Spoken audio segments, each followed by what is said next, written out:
नमस्ते, शुभ प्रभात। दैनिक जागरण के महत्वपूर्ण खबर में आप सभी का स्वागत है। आज हम बात करेंगे दैनिक जागरण की कुछ महत्वपूर्ण खबरों के बारे में। साथ ही एक यूपीएससी जो पिछले विगत वर्ष पूछा गया प्रश्न है उस पर भी चर्चा करेंगे। याद रखिएगा, दैनिक जागरण का राष्ट्रीय संस्करण है जिसमें आप लोग को वही खबर मिलेंगी जो आपके परीक्षा के पॉइंट ऑफ व्यू से इंपॉर्टेंट होगी।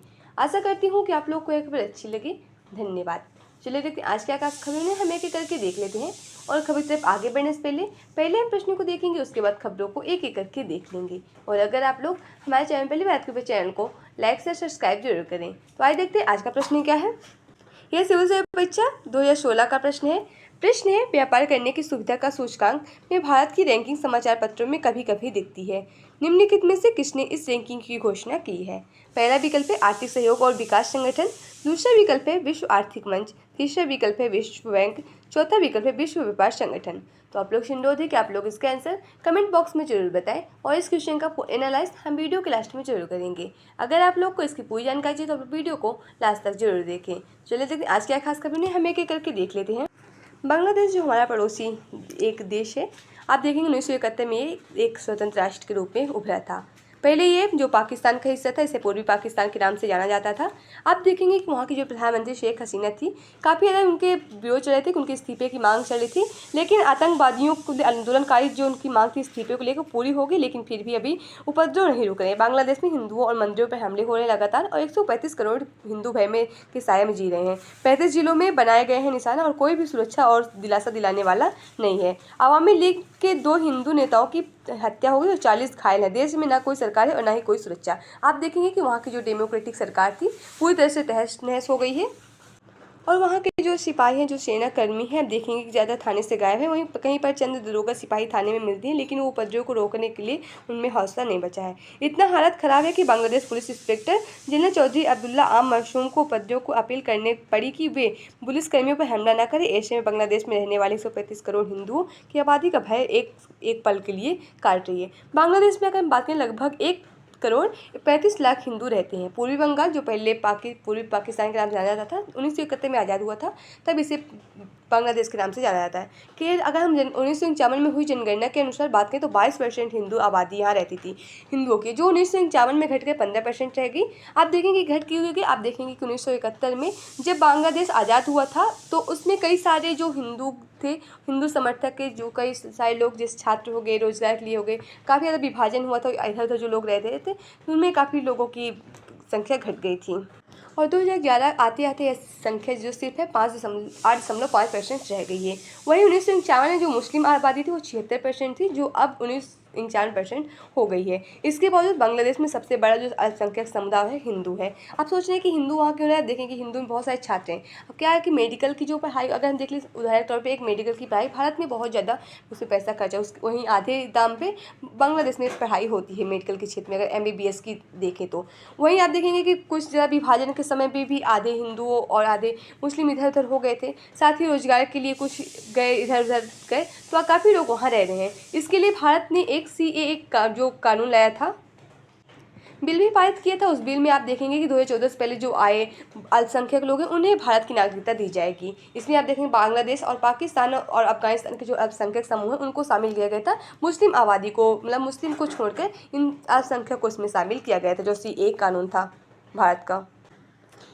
अब भारत के लिए भी आप देखेंगे चिंता बढ़ रही है कि मतलब वो काफ़ी ज़्यादा इसकी चुनौतियाँ भारत के लिए भी आएंगी कि जो नई सरकार आती है, कोई भी चाहे सैन्य सरकार आए या भी कोई और दूसरी जो बांग्लादेश की पार्टी है, देखिए बांग्लादेश नेशनलिस्ट पार्टी है, जो जमात ए इस्लामी और जैसे कट्टरपंथी जो संगठन है, इन सब की बातें अगर होती, अगर ये सब पार्टी आती तो भारत के साथ क्या संबंध होगी। तो अब देखेंगे भारत का जो अवामी लीग पार्टी थी अभी तक जो सत्ता पे थी, जो देखेंगे कि शेख हसीना थी, काफ़ी अच्छा संबंध था भारत के साथ और काफ़ी ये भारत की रीढ़ी पार्टी भी रही। आप देखेंगे शेख मुजीबुर रहमान जो थे, 1971 में जब बांग्लादेश आज़ाद हुआ था तो उन्होंने काफ़ी ज़्यादा अच्छी भूमिका निभाई थी। साथ ही भारत ने भी उनके आज़ादी में काफ़ी ज़्यादा अपनी भूमिका दी थी।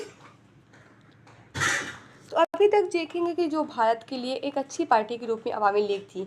आप देखेंगे कि आप देखेंगे कि भारत के लिए काफ़ी ज़्यादा चुनौती आ सकती है। एक चुनौती है कि जो वहाँ हिंदू अल्पसंख्यक हिंदू रह रहे हैं उनके लिए, उनको कैसे बचाया जाए। साथ ही आप देखेंगे कि उनके साथ संबंध आने वाले समय में संबंध कैसे होगा, और साथ ही देखेंगे कि अगर उनके साथ संबंध अच्छा होता है फिर विकास, तो उनकी जो व्यापार है और सारे जो संबंध है उनको लेकर चिंता जताई जा सकती है। जयशंकर ने संसद में दोनों सदनों को दिया बयान, और हालात जटिल, अल्पसंख्यकों की सुरक्षा के लिए बेहद चिंतित हैं। कहा, अल्पसंख्यकों की सुरक्षा के लिए ढाका के अधिकारियों से रहें संपर्क में।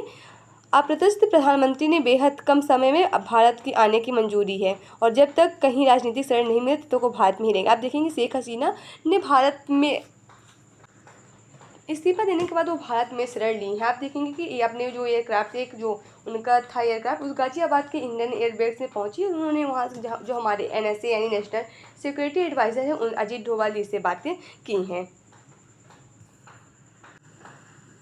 आप देखेंगे कि जो शेख हसीना थी उन्होंने मतलब रहने के लिए अस्थायी रूप से ब्रिटेन में और USA में अपना दिया था कि वहाँ वो रह सकती हैं, लेकिन USA ने उनका जो वीज़ा था वो रद्द कर दिया। ब्रिटेन ने फंसाया पेच, और अभी भारत में ही रहेंगी हसीना। ब्रिटेन ने कहा कि बांग्लादेश में बड़े पैमाने पर हिंसक प्रदर्शक की संभावित जांच के खिलाफ कानूनी सुरक्षा नहीं मिल सकती है।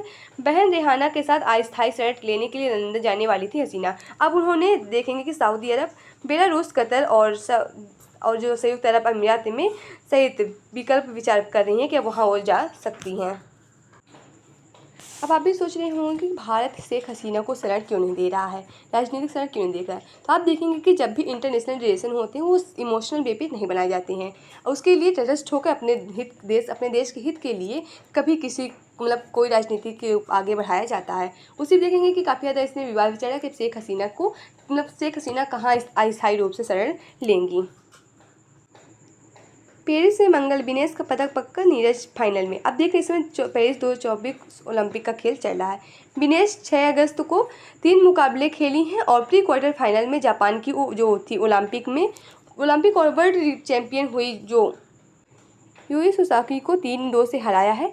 जो सुसाकी वो 4 बार वर्ल्ड चैंपियन है और टोक्यो ओलंपिक की वो गोल्ड मेडलिस्ट भी रह चुकी हैं। सुसाकी ने अपने सभी जो 82 इंटरनेशनल मुकाबले जीते हैं, लेकिन इसलिए काफ़ी ज़्यादा इंपॉर्टेंट होता है कि उन्होंने ऐसे एक जो प्लेयर को हराया है। लेकिन विनेश ने सुसाकी को उन्हीं के पैतरे से मात दी है। इसके बाद क्वार्टर फाइनल में यूक्रेन की ओसाना और लिबाज को हराया है। साथ ही पेरिस ओलंपिक के भीतर नीरज चोपड़ा ने जेवेलिन थ्रो के फाइनल के लिए क्वालिफाई किया है। उन्होंने क्वालिफाइड राउंड में अपना पहला जो ही थ्रो दिया 89.34 मीटर फेंका है, जो सीजन का बेस्ट थ्रो था। अगर हम नीरज चोपड़ा की बात करें, देखें जो टोक्यो ओलंपिक 2020 में हुआ था, उसमें आप उन्होंने देखेंगे कि 87.58 मीटर भाला फेंककर गोल्ड मेडल जीता था भारत के लिए। उधर विनेश फोगाट ने 50 किलो वेट कैटेगरी में सेमीफाइनल में क्यूबा की पहलवान गुजमान लेपोजी को 5-0 से हरा दिया है, और फाइनल में पहुंचने वाली वो भारत की पहली महिला बन गई है। दो तरफ आप देखेंगे कि उत्साहवर्धक न्यूज़ है, तो तरफ देखेंगे भारतीय हॉकी टीम जो है ओलंपिक के सेमीफाइनल में जर्मनी से 2-1 से हार गई है। अब वह अपने ब्रॉन्ज यानी कांस्य पदक जीतने के लिए स्पेन से खेलेगी।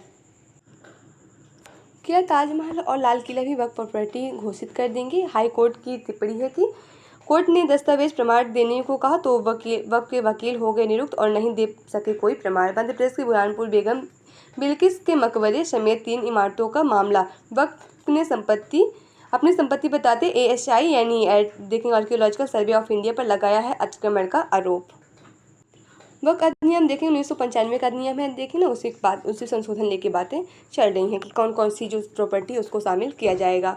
वक्त देखेंगे जो व्यक्ति अल्लाह या इस्लाम के नाम पर कोई संपत्ति या पैसे यानी डोनेशन देने की बात करते हैं ना, उन्हीं की देखने में वक्फ बोर्ड काम करता है। अब यहाँ आपको राष्ट्रीय जुड़ी खबर मिलेंगी। पहली बार एक साथ 3 आवासीय योजनाएं लॉन्च करने वाला DDA यानी दिल्ली विकास प्राधिकरण। LG की अध्यक्षता में हुई बैठक में मिली स्वीकृति। हर आय के वर्ग के लोगों को लिए होंगे फ्लैट। आवासीय योजना के पंजीकरण और बुकिंग माह में शुरू होगी। 3 आवास की योजना का विवरण है। DDA सस्ता घर आवास योजना 2024 कम आय वर्ग के लोगों को किफायती आवास उपलब्ध कराने के लिए योजना अपने पहले आओ पहले पाओ के आधार पर रामगढ़ कॉलोनी देखेंगे, सिरसापुर, लोकपुरम, रोहड़ी और नरेला जैसे LIC और WES फ्लैट होंगे। इसके तहत करीब 34,000 फ्लैट की पेशकश की जाएगी, जिनकी शुरुआती कीमत 5 लाख रुपए होगी। इसी तरह देखेंगे कि DDA सामान्य आवास योजना और DDA द्वारका हाउसिंग स्कीम 2024 है। स्वास्थ्य व जीवन बीमा से GST वापस लेने को विपक्षी दलों का दबाव, संसद के बाहर किया प्रदर्शन, कहा यह मध्यम वर्ग पर प्रहार है। केंद्रीय मंत्री नितिन गडकरी ने भी इसे वापस लेने की मांग कर चुके हैं। देखिए विपक्ष के नेता ने मकर द्वार के सामने किया प्रदर्शन, टैक्स ट्रेलर लिखी दिखाई तख्तियां और खड़गे बोल 2024 में भारत की चिकित्सा महंगाई दर एशिया में सबसे अधिक 14% रही है। देखेंगे 18% जो GST की तुरंत वापस लेने की मांग चल रही है। बच्चों के नाम पर गंदी राजनीति बंद करे कांग्रेस। देख रहे हैं कि कांग्रेस का आरोप है कि NCERT की पुस्तक में संविधान का प्रस्तावना हटाने का आरोप निराधार कर नई पाठ्य पुस्तकों संविधान की प्रस्तावना हटाने का कांग्रेस ने लगाया था आरोप।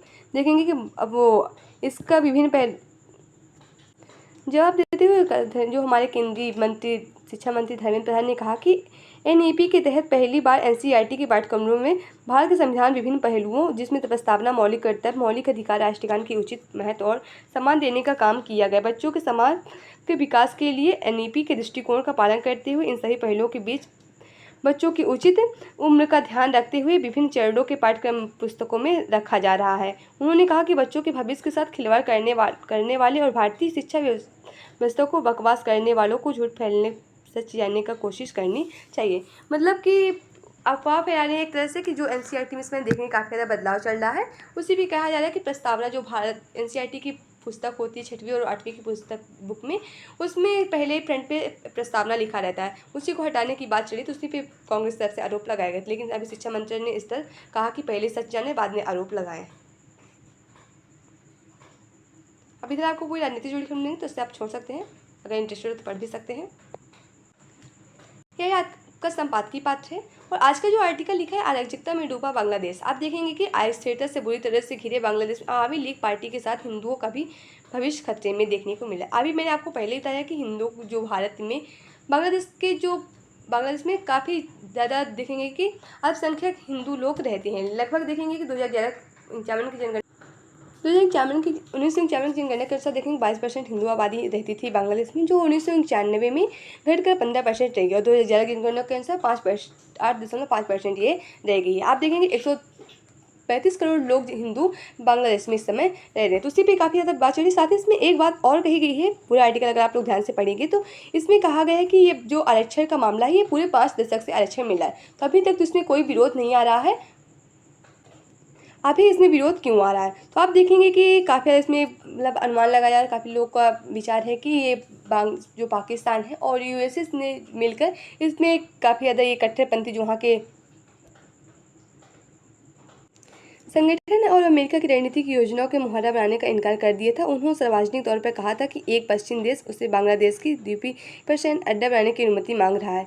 आप देखेंगे कि जब से बांग्लादेश ने जो USA है उसका जो विरोध किया था और साथ ही देखेंगे चीन की नीति पर शामिल होने से विरोध कर दिए थे, कब से ज़्यादा ये काफ़ी ज़्यादा प्रदर्शन चल रहा है, उसी पे लेकर बातें चल रही हैं। और साथ ही इसमें और एक बात कही गई कि एक तरह से बांग्लादेश की जो प्रधानमंत्री थी शेख हसीना ने उन्होंने सही समय पे मतलब देश छोड़ने का मतलब सही फैसला लिया है। आप देखेंगे कि अगर वो देश ना छोड़ती तो उनके साथ वही होता जो उनके पिता के साथ 1971 में हुआ था।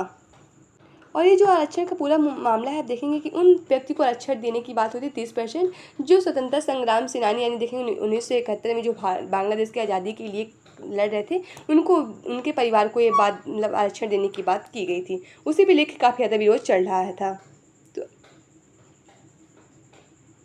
देखेंगे बांग्लादेश में राजनीतिक अस्थिरता के इतिहास। बांग्लादेश में पैदा हुई राजनीतिक अस्थिरता के चलते 1.5 दशक से बंगाल की सत्ता पर कब्ज रहे शेख हसीना को कौन केवल प्रधानमंत्री पद छोड़ना पड़ा बल्कि देश छोड़कर फिलहाल भारत आना पड़ा। इस पर राजनीतिक उथल पुथल प्रगति के राह पर अग्रसर है। बांग्लादेश के उड़ान प्रभावित होने पर लगभग तय माना जा रहा है कि इस घटना के पीछे तत्कालीन कारण तो आरक्षण है, लेकिन इसके पीछे पाकिस्तान समर्थक बांग्लादेश नेशनल पार्टी और जमात ए इस्लामी जैसे कट्टरपंथी संगठन की गहरी साजिश है, जो आरक्षण की आग में अपने हाथ सेंक रहे हैं और उन्हें लगता है कि कोई भी मतलब नहीं है कि मौजूद हालत बांग्लादेश को कितना नुकसान पहुंचाता है।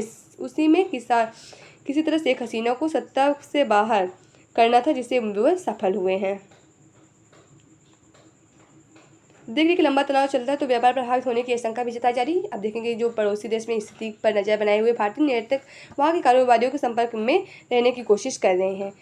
तनाव लंबे समय तक जारी रहने पर भारत के गारमेंट निर्यातक को हो सकता है फायदा, और निर्यातक बोले सरकार ज़्यादा दिनों तक बंद नहीं रख सकती गारमेंट व लेदर उत्पादकों के कारखाने। एक तरह से देखेंगे कपड़े की जो काफ़ी ज़्यादा आदान प्रदान होता है, बिक्री होती है ना, तो काफ़ी ज़्यादा एक पड़ोसी देश के साथ होती है, तो उसी पे लेके बातें हो रही हैं। आज की इंपॉर्टेंट न्यूज़ ये है कि राष्ट्रपति द्रौपदी मुर्मू को फिजी का सर्वोच्च नागरिक सम्मान पुरस्कार से सम्मानित किया गया। राष्ट्रपति द्रौपदी मुर्मू को चैंपियन ऑफ द अवार्ड से सम्मानित किए गए। यह फिजी का सर्वोच्च नागरिक सम्मान पुरस्कार है। उन्हें यह सम्मान फिजी की 2 दिवसीय यात्रा के दौरान दिया गया है। दरअसल राष्ट्रपति द्रौपदी मुर्मू 3 देशों की यात्रा पर है, जिसका उद्देश्य भारत की ईस्ट पॉलिसी को आगे बढ़ाना है। फिजी की बात करें तो फिजी दक्षिण महासागर में स्थित एक द्वीपीय देश है। फिजी ऑस्ट्रेलिया के पूर्व में और न्यूजीलैंड के उत्तर में स्थित है और पूरी तरह से प्रशांत महासागर में घिरा हुआ है। यह 320 से अधिक द्वीपों और 500 टापुओं से एक द्वीपीय समूह है, जिसकी सीमा किसी भी अन्य देशों के साथ नहीं लगती है। वेस्ट बैंक व लेबनान पर इजराइल हमले, 16 की हुई मौतें। पश्चिम एशिया में तनाव चरम पर, क्षेत्र में विस्तार की आशंका से फैला डर। फिलिस्तीनी राष्ट्रपति बोले गाजा युद्ध को लंबा खींचना चाहता है इजराइल। अब देखेंगे कि इजराइल और जो गाजा का युद्ध 7 अक्टूबर 2023 से शुरू हुआ था, जब इजराइल अपना सुकोत जो उनका एक प्रमुख फेस्टिवल तो वो मना रहा था, तभी हमास ने लगभग 500 मिसाइल्स के ऊपर अटैक किया था। उसी को लेकर तब से ये विवाद काफ़ी चल रहा है। आप देखेंगे अभी हाल ही में हमास के जो एक प्रमुख राजनीतिक प्रमुख थे इस्माइली हनिया, उनकी भी मृत्यु हो गई और सब लोग को आशंका है कि इजराइल के द्वारा इसकी मृत्यु हुई है। लेकिन अभी तक जो इजराइल ने अभी पूरी तरह से खुलासा नहीं किया है कि उसके द्वारा उनकी मृत्यु हुई है, उसने उनको मारा है। तो उसी लेके विवाद देखेंगे पश्चिम एशिया में काफ़ी ज़्यादा तनाव की स्थिति चल रही है। ईरान भी देखेंगे कि जो उनकी मृत्यु हुई ईरान की राजधानी तेहरान में हुई, तो ईरान भी इसमें कोई ना कोई एक्शन जरूर लेगा। अब वही देखेंगे पूरी बांग्लादेश से जुड़ी आपको यहाँ खबरें मिलेंगी। बांग्लादेश में हालात ने पूर्वी सीमा की सुरक्षा चिंताओं को बढ़ाया। अब कई लोगों को माना कि हसीना को हटाने में अमेरिका हाथ को लेकर काफ़ी चर्चा गर्म है। अमेरिका ने हसीना का वीज़ा कैंसिल किया। चीन और पाकिस्तान की भूमिका पर संदेह है। हसीना सरकार को हाल ही में अमेरिका ने प्रतिबंधित झेलने की भी धमकी दी है और संसद भंग की गई और खालिदा जिया को रिहा किया गया। अब आम नए चुनाव के लिए रास्ता साफ, इंतजार अंतिम सरकार का गठन करने। बेगम खलीदा जो जिया हैं, ये पहले पूर्व प्रधानमंत्री भी रह चुकी हैं। आप देखेंगे इससे पहले प्रधानमंत्री के पद पर भी कार्यरत रह चुकी हैं। बताओ को वही खैर जुड़ी खबर लेंगे। देखेंगे कि विनेश फोगाट ने अच्छा प्रदर्शन किया है, तो एक मेडल भारत के नाम तो पक्का ही है, तो उसी पे लेके बातें चल रही हैं। यहाँ आपको परीक्षा के पॉइंट ऑफ व्यू से जनरल से जुड़ी खबर जिससे आपको जरूर पड़ी। विदेशी वस्तुओं को बहिष्कार को शुरू हुआ स्वदेशी आंदोलन। 1905 में आज ही कोलकाता यानी अब कोलकाता के टाउन हॉल में महात्मा गांधी ने स्वदेश आंदोलन की घोषणा की थी। इसके तहत जनता ने ब्रिटेन के बने सामान, कपड़े और मसालों का बहिष्कार करने का आह्वान किया था और आंदोलन बंगाल के विभाजन की प्रतिक्रिया में हुआ था। 1905 में बंगाल विभाजन हुआ था ना। अमेरिका में पेश किया गया विश्व का पहला इलेक्ट्रॉनिक कैलकुलेटर। 1944 में आज ही हार्वर्ड यूनिवर्सिटी में दुनिया का पहला इलेक्ट्रॉनिक कैलकुलेटर हार्वर्ड मार्क 1 प्रदर्शित किया गया। 51 फीट लंबे और 5 टन वजनी इस कैलकुलेटर गुणा करने में 6 और भाग करने में 15 सेकंड लगते हैं। हार्वर्ड छात्र हार्वर्ड एकेन ने इस डिजाइन को हासिल जो हार्वर्ड यूनिवर्सिटी के छात्र हार्वर्ड एकेन ने इसे डिजाइन किया था। सर्विकल कैंसर जांच की नई सटीक विधि विकसित। जापानी विज्ञानियों ने शुरुआती चरण में ही बीमारी का पता लगाने के लिए बायोमार्कर की पहचान की। मौजूदा 2 प्रकार की जांच में रोग के बारे में नहीं मिल पाती थी सही जानकारी। हाल ही में सर्विकल कैंसर लगभग 5 लाख नए मामले सामने आते। इस तरह का यह बहुत ही एक बड़ा समान प्रकार का कैंसर बनता जा रहा है। लेकिन एक चौंकने का तथ्य यह है कि सर्विकल जो इंटरथोपिकल नियोप्लासिया करने में 20 गुना अधिक है पीड़ित है। लोग पीड़ित है। यह गरिभाशय ग्रीवा के पहले होने वाले घावों के रूप में है। इतने में गंभीर स्थिति यह सर्जिकल कैंसर का समय से पता चल जाए तो उपचार परिणाम को गुणात्मक प्रभाव पड़ सकता है। वैसे आपको कोई मूवी जुड़ी करेंगे अगर इंटरेस्ट हो पड़े कोई बात ही नहीं। तो आज के इस बात होती है। आशा करती हूँ कि आप लोग को यह खबर अच्छी लगी। धन्यवाद। तो अगर आप लोग के पास कोई सुझाव है तो भी आप लोग साझा कर सकते हैं। तो आज देखते हैं उसका हम लोग विश्लेषण देख लेते हैं। आज का प्रश्न है व्यापार करने की सुविधा का सूचकांक में भारत की रैंकिंग समाचार पत्र में कभी कभी दिखती है। निम्नलिखित में किसने इस रैंक की घोषणा की है? इसका सही जवाब ऑप्शन सी यानी विश्व बैंक। तो आइए हम लोग इसका विश्लेषण देख लेते हैं। व्यापार करने की सुविधा का सूचकांक प्रतिवर्ष विश्व बैंक द्वारा जारी किया जाता है। विश्व बैंक इसे वर्ष 1944 में IMF के साथ मिलकर पुनर्निर्माण और विकास के लिए अंतर्राष्ट्रीय बैंक यानी IBRD के रूप में स्थापित किया गया था। बाद में IBRD विश्व बैंक बन गया था। विश्व बैंक समूह 5 संस्थाओं की एक अनूठी वैश्विक साझेदारी है जो विकासशील देश में गरीबी को कम करने और साझा समृद्धि का निर्माण करने वाले स्थायी समाधानों को लिए कार्य कर रहा है। विश्व बैंक यूनाइटेड नेशन की एक विशिष्ट एजेंसियों में से एक है। इसी में आप देखेंगे कि 189 देश जो हैं इसके सदस्य हैं और भारत भी इसका मेंबर है। तो आज के लिए साथ होते आशा करती हूँ कि आप लोग को यह खबर अच्छी लगे। धन्यवाद।